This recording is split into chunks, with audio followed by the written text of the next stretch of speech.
자, 앞선 강의에서 우리는 가상 메모리 시스템에서 가용 메모리 프레임이 부족하게 되었을 때 페이지 교체가 필요하다라는 상황에 대해서 살펴보았습니다. 자, 그러면 이제 남은 문제가 희생 프레임을 어떻게 선정하느냐에 대한 문제가 남게 될 것입니다.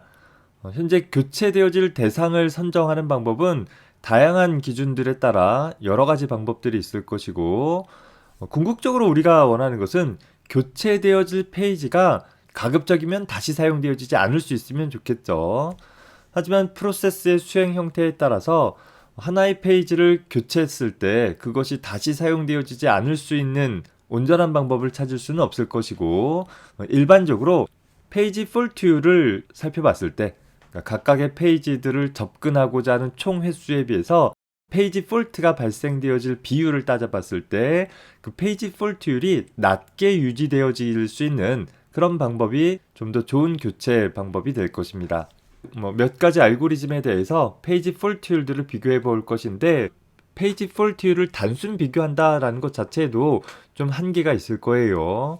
어떤 순서대로 페이지들이 요청되어지는지, 또 현재 내가 가지고 있는 시스템의 주격 장치에 사용할 수 있는 프레임의 개수가 몇 개 있는지, 또 동시에 수행되어지는 프로세스들이 얼마나 많고, 또 각각의 프로세스들이 어떤 식으로 페이지들을 참조하는지에 따라 상황은 다 달라질 거예요.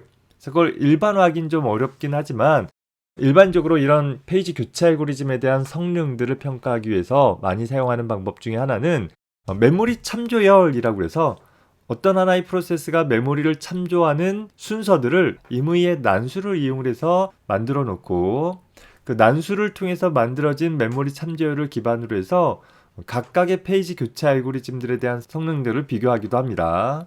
물론 난수를 이용을 하는 것이 아니라 실제 프로세스들이 메모리를 접근했을 때 그 메모리 접근 기록들을 쭉 로깅을 해가지고서 그 내용을 사용을 하는 경우들도 있을 수는 있어요.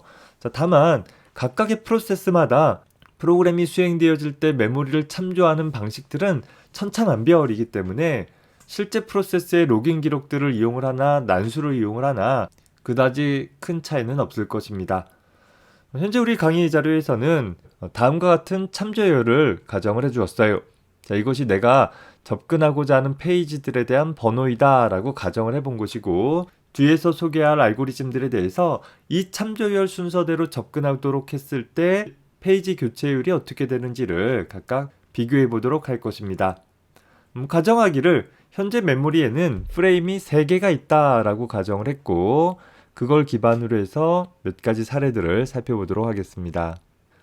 일반적으로 본다라고 한다면 페이지 프레임의 개수가 늘어나면 늘어날수록 페이지 교체율들이 줄어드는 현상들을 가지고 있어요.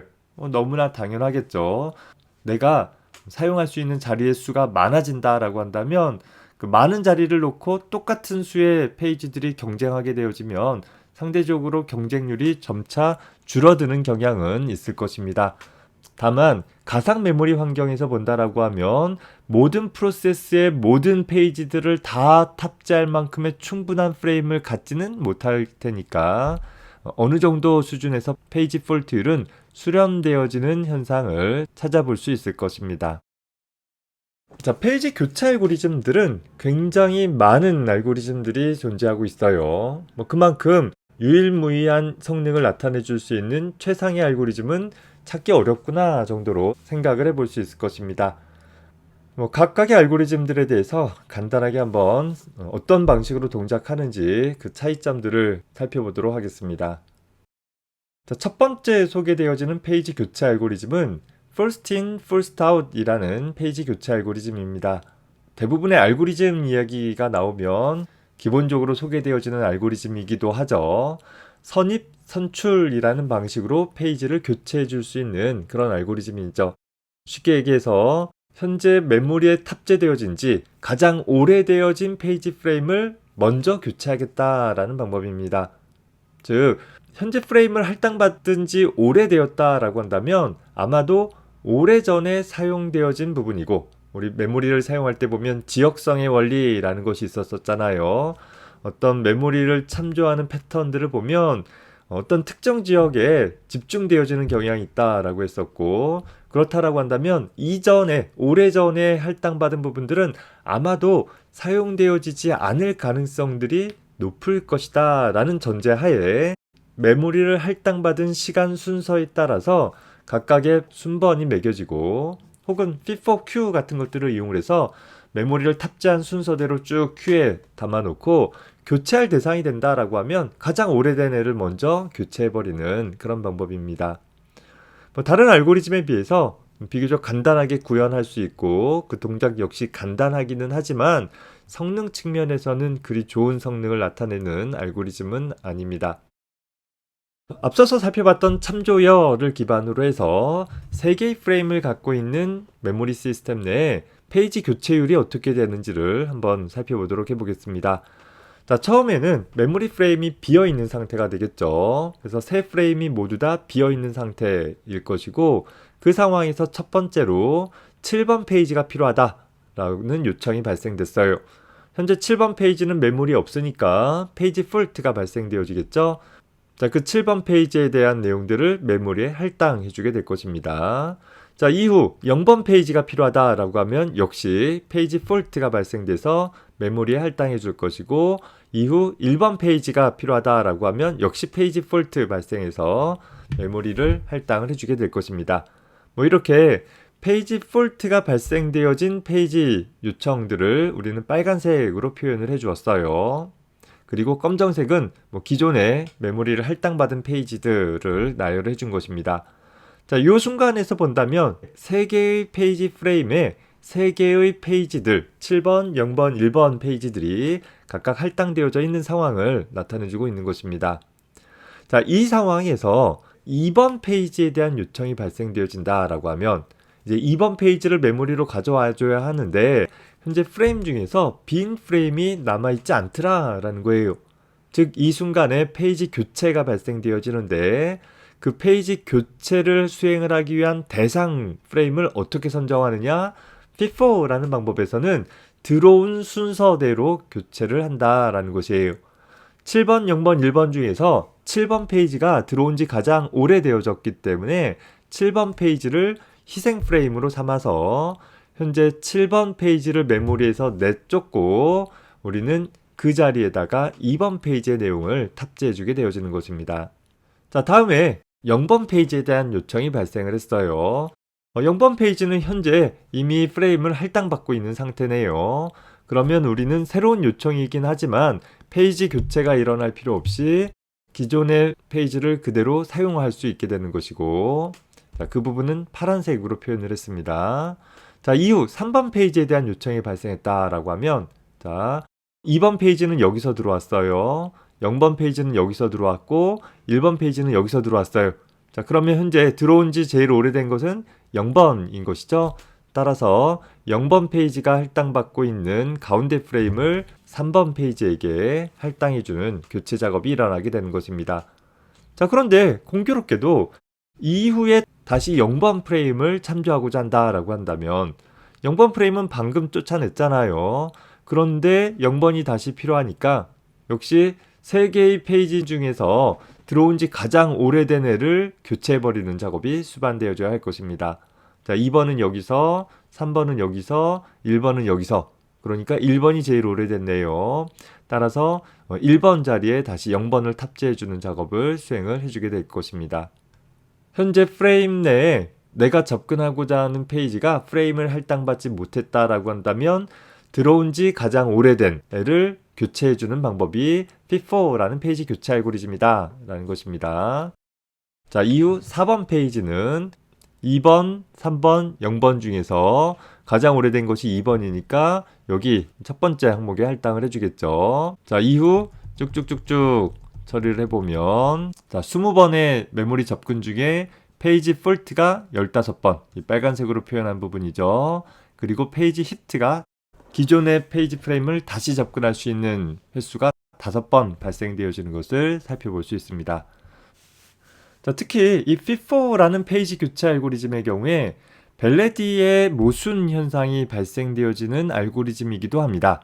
자, 벨레디의 모순 현상이다라는 것은 더 많은 페이지 프레임을 할당을 했음에도 불구하고 페이지 폴트율이 더 늘어나는 그런 현상을 가리킵니다. 일반적으로 보면 빈 프레임을 많이 할당해주게 되어지면 페이지 폴트율이 떨어져야 되는데 그 역전 현상이 발생되어지는 경우를 가리키는 것입니다. 현재 예를 들어서 다음과 같은 레퍼런스 스트링이 있다라고 했을 때, 자 보면 1번, 2번, 3번 페이지가 할당이 되어지고 4번 할당하기 위해서는 제일 오래된 1번을 할당해 주면 되겠죠. 자, 그 다음에 1번 페이지를 할당을 하기 위해서는 제일 오래된 2번을 교체해 주면 되겠죠. 자, 이 과정을 통해서 쭉 교체를 해 나가면 전체 12번의 메모리 접근 중에서 9번의 페이지 폴트가 발생되어지고 3번의 페이지 히트가 발생되어진다라는 것을 살펴볼 수 있습니다. 자, 그런데 현재 메모리 프레임을 3개에서 4개로 늘려놓고 나서 똑같은 레퍼런스 스트링에 대해서 조사를 해봤어요. 자, 1번, 2번, 3번, 4번까지는 빈 프레임의 페이지들을 각각 할당받게 될 것이에요. 자, 그리고 나서 이제 1번이 필요하게 되었을 때는 이제 페이지 히트가 발생되어졌죠. 자, 2번이 접근되어질 때 역시 페이지 히트가 발생되어졌어요. 자, 여기까지만 본다라고 하면 다소 긍정적으로 보여지기는 해. 자, 그런데 자, 5번 페이지가 사용되어질 필요가 있다라고 했을 때 현재 이제 빈 프레임이 없고 또 현재 탑재되어진 메모리 중에는 5번 페이지가 없다 보니까 페이지 교체가 일어나야 되겠죠. 가장 오래된 것이 1번이니까 1번 자리를 교체를 해주어서 5번 페이지가 들어가게 되어집니다. 그런데 공교롭게도 방금 쫓겨난 1번이 다시 필요로 하네요. 그러면 어떻게 되어져? 현재 가장 오래되어진 2번을 교체하고 그 자리에 1번 페이지를 넣었어요. 그리고 나서 다시 접근하려고 하다 보니까 또 방금 접근한 2번 페이지를 또 접근하는 일들이 발생하네. 자, 그러다 보면 다시 가장 오래된 3번을 쫓아내고 그 자리에 교체하고, 그리고 나서 봤더니 또 쫓겨난 3번을 요청을 해서 가장 오래된 4번을 쫓아내고 그 자리에 집어넣고, 그러다 보니까 또 쫓겨난 4번을 요청을 하게 되어지고, 그러다 보니까 가장 오래된 5번을 교체하고, 그러고 나서 다시 쫓겨난 5번을 접근하는 동작들이 일어나게 되다 보니까 전체 12번의 메모리 접근 중에서 페이지 폴트가 무려 10번이나 발생되어지는 일이 발생되더라 라는 것이에요. 사실 굉장히 좀 특별한 상황인 거예요. 현재 프레임의 개수를 3개에서 4개로 늘렸더니만 기존에는 그러지 않았었는데 새로운 환경에서는 교체되어진 페이지를 연속적으로 다시 찾는 과정들이 일어나게 되더라 라는 것이죠. 자, 이런 경우에 오히려 프레임의 개수가 더 많아졌음에도 불구하고 페이지 교체가 더 많아지는 이런 성능에 좋지 않은 현상이 발생되어지게 되는 것이고, 이것을 벨레이디의 모순현상이라고 부르는 것입니다. 그래서 보면 현재 페이지 프레임의 개수가 전반적으로 하나일 때보다 6개일 때가 페이지 폴트율이 떨어지기는 했어요. 그런데 어떤 순간에서 보니까 오히려 페이지 프레임의 개수를 늘렸더니 페이지 폴트율이 더 증가하는 이런 모순된 현상들이 발생될 수 있는 그런 알고리즘이기도 하다라는 것입니다. 모든 페이지 교체 알고리즘들이 다 이 모순 현상이 발생되는 건 아니에요. 따라서 이런 모순 현상들이 발생되어지는 알고리즘은 사실상 그리 좋은 알고리즘이라고 볼 수는 없을 것입니다. 벨레이디라는 사람이 소위 최적 페이지 교체 알고리즘을 고안을 해내게 되어집니다. 자, 기본적인 방법은 벨레이디의 모순 현상이 발생되어진 것은 쫓겨난 애를 다시 사용하려고 하는 일들이 계속 반복되다 보니까 전체적으로 페이지 폴트율이 높아지더라 라는 것이죠. 자, 그래서 교체되어질 페이지 프레임은 앞으로 가장 오랫동안 사용되어지지 않을 페이지 프레임을 교체하자라는 거예요. 교체하자마자 찾으면 다시 걔를 가져오느라고 페이지 교체가 또 일어날 수 있으니까 전혀 사용되어지지 않을 수는 없겠지만 이왕이면 가장 오랫동안 사용되지 않을 페이지를 교체해 줌으로써 상대적으로 가깝게 사용되어질 페이지들을 교체 없이 유지할 수 있도록 해보자라는 것입니다. 실질적으로 이 옵티멀 알고리즘이라는 것은 페이지 폴트율을 최소화할 수 있는 그런 알고리즘이기는 합니다. 자, 다만 현실적이지 않은 알고리즘인데 왜 그러냐면 하나의 프로그램이 수행되어지면서 앞으로 가장 오랫동안 사용되어지지 않을 페이지가 어떤 페이지인지를 예측할 수가 없다라는 거죠. 프로그램이라는 것이 항상 똑같은 순서대로만 일을 처리하는 것이 아니잖아요. 그러다 보니까 실제적으로는 적용하기 좀 곤란한 그런 알고리즘이고, 이후 다른 페이지 교체 알고리즘들에 대한 성능을 비교하기 위한 하나의 기준으로, 즉 옵티멀 알고리즘에서 어떤 특정 레퍼런스 스트링을 가지고서 특정 페이지 프레임을 갖고 있는 시스템에서 페이지 폴트를 확인을 해봤더니 어떤 값이 나왔다라고 하면, 다른 알고리즘들이 아무리 좋아봐야 이 옵티멀 알고리즘이 나타내는 값보다는 더 좋을 수는 없다라는 것이기에, 이 옵티멀 알고리즘이 나타내는 값과 좀 근사한 값을 갖고 있는 것이 상대적으로 좋은 알고리즘이다라는 식으로 비교할 때 사용되어진다라는 것입니다. 앞서서 나온 레퍼런스 스트링을 가지고서 살펴봅시다. 자, 처음에 7번, 0번, 1번은 각각 페이지 폴트 발생되어지면서 해당하는 페이지에 대한 프레임을 할당을 해주게 되겠죠. 자, 이후 2번 페이지에 대한 요청이 발생되어진다라고 하면, 아까 FIFO라는 알고리즘은 7번이 가장 오래전에 들어왔으니까 7번이 할당받은 페이지 프레임을 교체했었어요. 다만 옵티멀 알고리즘에서는 가장 오래된 7번이 아니라 현재 7번, 0번, 1번 중에서 누가 제일 오래도록 사용하지 않을 것이냐라는 것을 찾아보는 것이에요. 즉 0번은 여기서 참조되어질 필요가 있네요. 현재 이후 제일 먼저 사용되어질 것은 0번 프레임인 것이고, 그 다음에 쭉 넘어가면 7번은 여기서 사용되어지겠네요. 자, 그리고 1번은 여기서 사용되어지겠네요. 자, 그러면 세 개의 페이지 프레임 중에서 7번이 가장 늦게 사용되어질 필요가 있는 페이지인 거잖아요. 그래서 7번을 교체하게 되는 것이에요.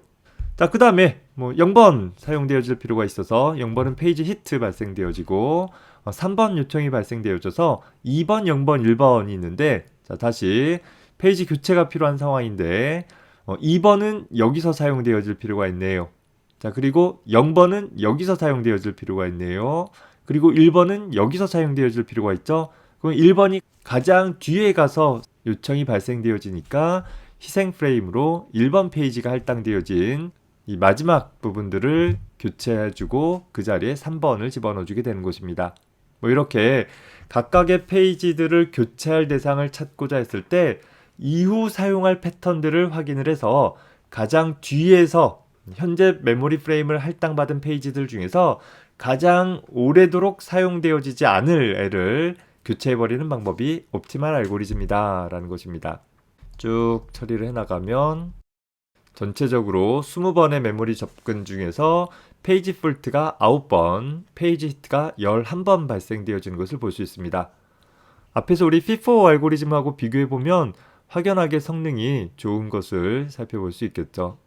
더불어서 뒤에 나올 어떠한 페이지 교체 알고리즘도 이보다 더 좋은 성능은 기대하기 어렵다라는 것입니다.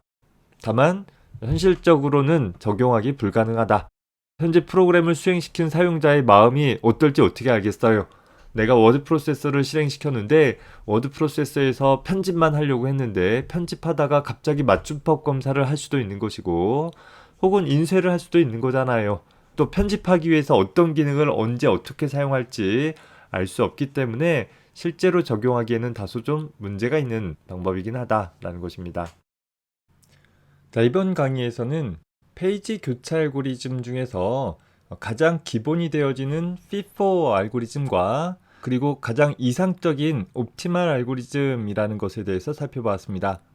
사실 FIFO라는 알고리즘은 간단하기는 하나 효율성이 좀 떨어지는 방법이기는 하고, 옵티멀 알고리즘이라는 것은 가장 최적의 성능을 나타낼 수 있기는 하나 현실적이지 못한 그런 한계점들이 있는 알고리즘이었습니다. 물론 각 알고리즘이 갖고 있는 한계점들이 있긴 하겠지만 각각의 알고리즘을 기반으로 해서 어떤 특징들이 있는지를 잘 식별해 줌으로써 우리가 좀 더 현실적으로 사용을 할 수 있는 다른 알고리즘들을 좀 더 잘 이해하는데 기준이 되어질 수 있도록 해보기 바랍니다. 다음 강의에서는 좀 더 현실적으로 사용을 할 수 있는 LRU라는 알고리즘과 그 알고리즘에 대한 다양한 활용 형태들에 대해서 살펴보도록 하겠습니다. 수고했습니다.